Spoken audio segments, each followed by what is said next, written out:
আমার সাদা বিলেতি গাধাটা ভাবার জন্য কিছুদিন সময় চেয়ে লাপাত্তা হয়ে গেল। দীর্ঘ 4 দিন কেটে গেল, কোথাও তার কোনো খোঁজ খবর নেই। আজ ভুলবশত টুইটারে গিয়ে আমার চোখ কপালে উঠে গেল।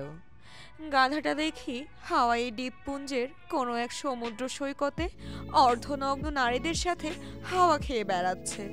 আরেক ছবিতে দেখলাম তার মা তার বিশেষ বন্ধু হ্যারির সাথে মদের গ্লাস হাতে রঙ্গ তামাশা করছে।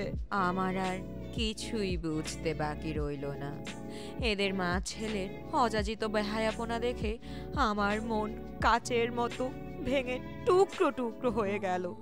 কত আশা, কত স্বপ্ন নিয়ে আমি দিন গুনছিলাম, আর এ কিনা এক মুহূর্তে সব তছনছ করে গুড়িয়ে দিল।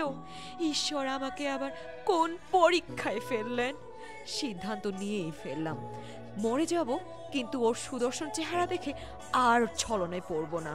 এই বিজাতীয়দের সবুজ কার্ডের উপর আমি মূত্র বিসর্জন করি। আমি একাই ফিরে যাব আমার প্রাণের জন্মভূমি বাংলাদেশে।